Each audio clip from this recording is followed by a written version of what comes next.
This year's just full of surprises, isn't it? I didn't think Trump would go through with this, but sure enough, he did. Just like a few courageous congressional folk, Trump's decided he's not in favor of this stimulus plan, and he said he's going to veto it. Um, that being said, he released a video saying, yeah, he's not going to sign it. He's going to veto this, and he's calling on Congress, Nancy Pelosi, and the Democrats and the Republicans to send him a clean bill back together with $2,000 checks this time around for every American. And first of all, what is the irony of the $2,000 number? Anybody getting some Andrew Yang vibes here? Because, that was what he was calling for in a UBI, right?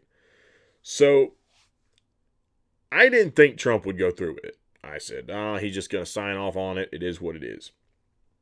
Now, I've heard a few different reasons why they believe Trump did this. I heard one person say they think he's just being petty and he's going to cost the Republicans Georgia by stalling this whole issue to make it look like it'll be Biden's problem, right?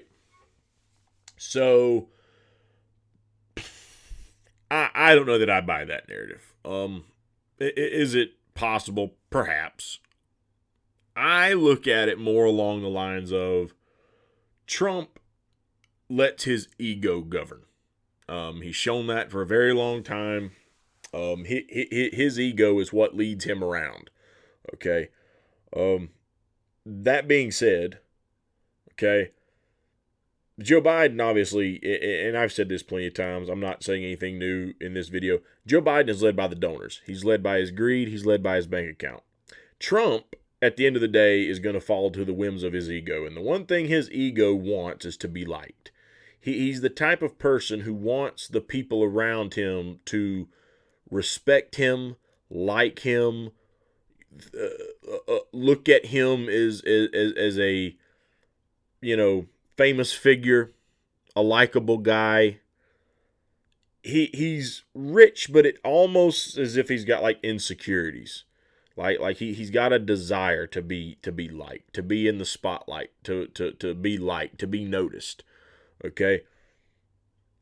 And he's shown us multiple times that if he gets the inkling he's losing popularity, that he will come out of the woodwork with a wild card out of nowhere. For example, when COVID started, he knew that his presidency was probably going to be in some trouble because there's a potential pandemic about to hit on his watch. How does he approach it? You got Chuck Schumer calling for low interest loans, and what's his approach? Give people checks. Give them $1,200.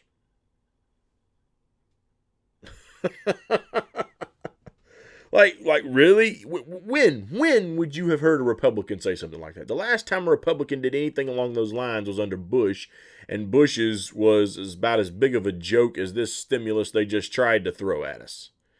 Bush's was $300 a person, but you could not exceed $600.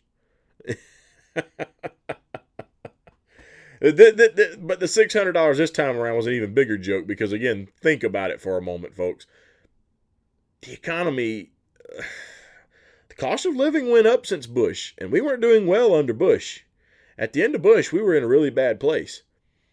But cost of living has still gone up since then. So if all you were allowed to get underneath Bush and his economy was a top level of $600, what's $600 going to do for you this time?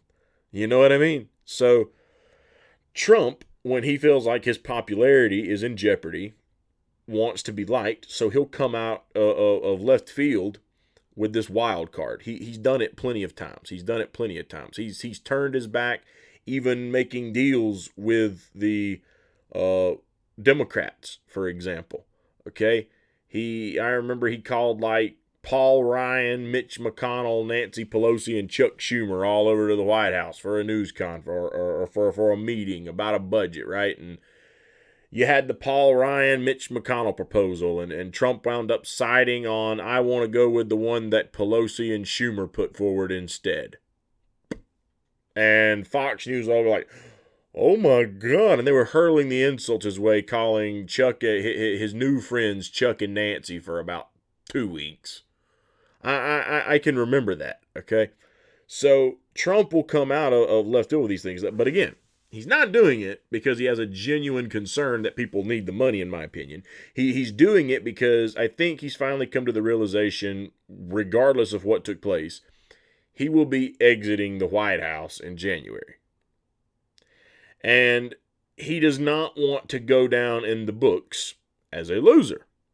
Period. I mean, listen to everything the man's ever said. He does not want to be looked at as a loser. So what he's going to do is he's going to say he's taking a very unpopular stimulus plan that, as many people have pointed out, is an absolute joke to the American people, a slap in the face, okay, as Tulsi Gabbard put it. I would say that's a little more fitting than the joke. It's really a slap in the face. A joke could be somewhat funny. There's nothing funny about what they tried to pass. And so he's going to sit there and look at it. He's like, he's going to throw the Republicans under the bus because they didn't support, or at least for the most part, didn't support his war to fight back in the whole election thing. They didn't stand by him. They didn't support his effort, at least not the way he wanted them to. Mitch McConnell's already bent the knee and congratulated Joe Biden, said he'll be president as well as other Republicans. Okay? So because they didn't stick with him to the end, he has no loyalty to them. And really, he never really did. He tried to work with them, but remember how they treated him when he ran. So now that he's on his way out, he's just going to do whatever he wants. He owes the Republicans really no favor at this point, and he's going to throw a wild card their way. He don't care. You didn't support me. This is all you want to do, $600? Well, I want people to like me, and I'm going to give them what they need, and this bill is full of a bunch of wasteful crap. You got millions upon billions of dollars being sent to all these other countries around the world, not to mention all the pork fat that's being sent through the country on the inside that ain't going to the regular American, by the way. He's taking a massively flawed bill that's called a stimulus, and he's saying, guess what, guys? No, I'm not going to sign it. Send me something that's good for the American people. That's the stance he's taking.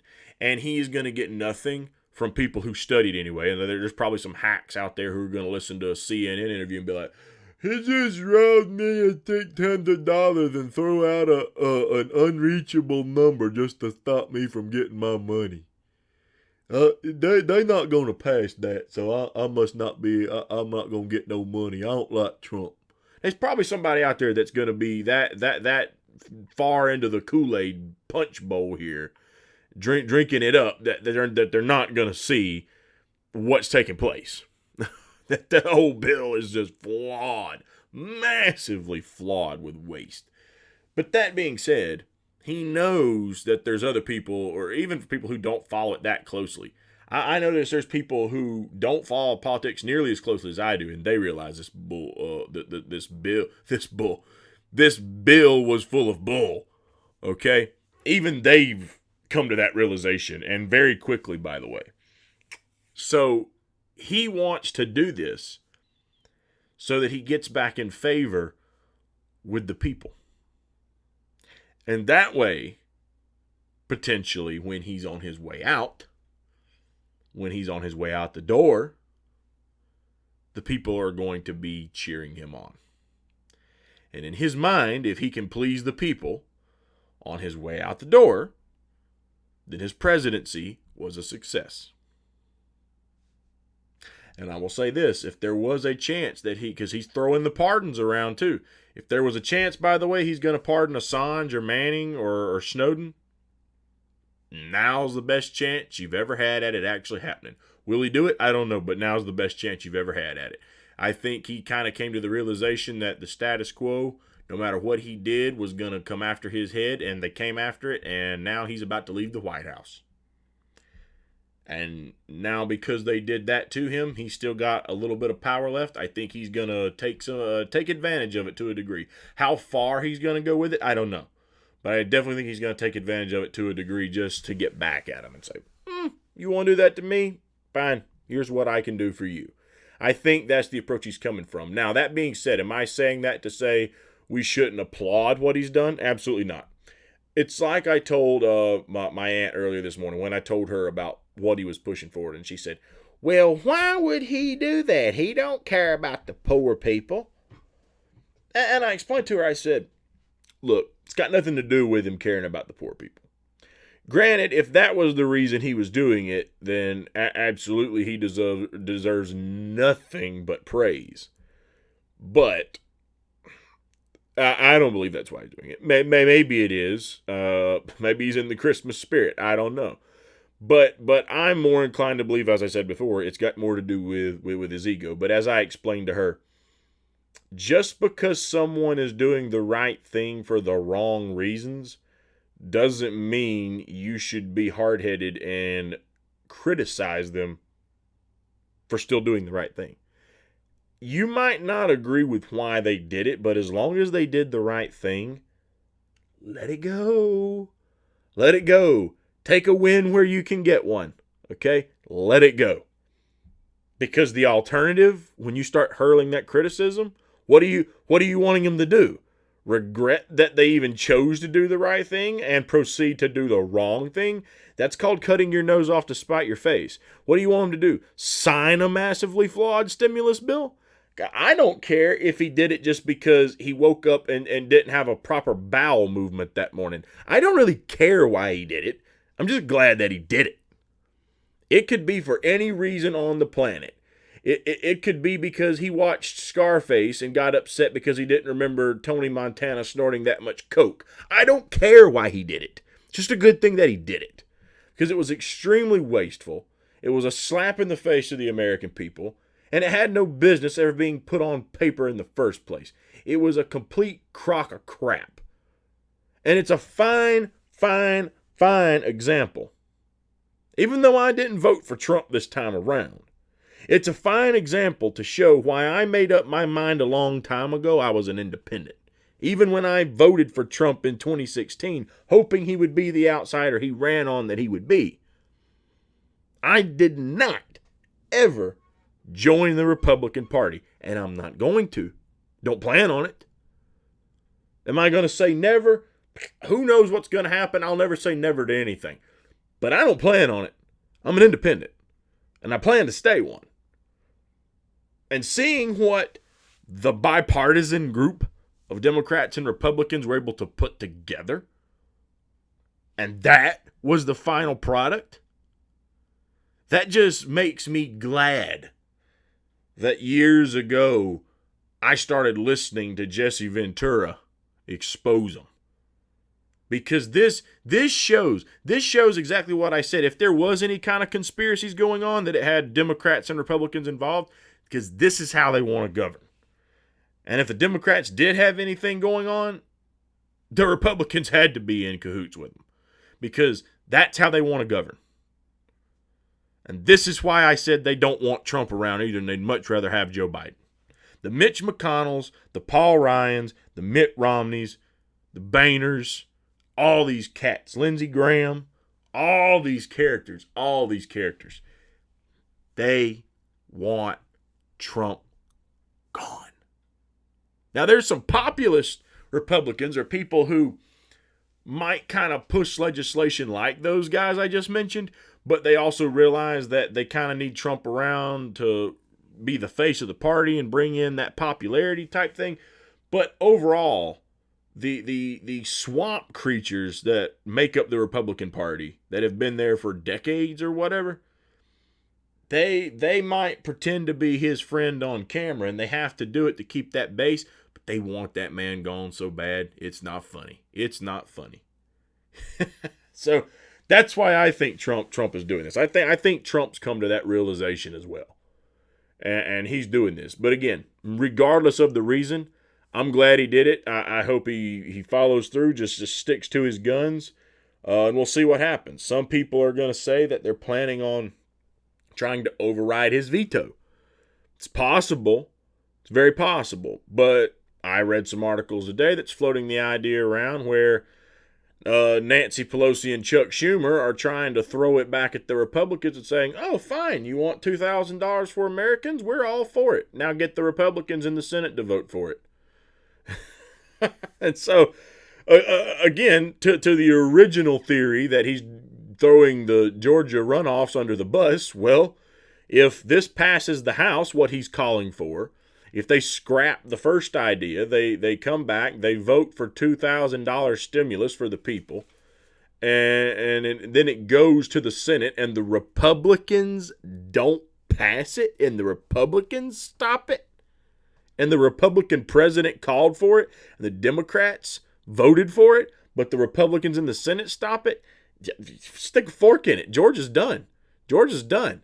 There don't have to be any rigging. Are you kidding me? There doesn't have to be any kind of fraud.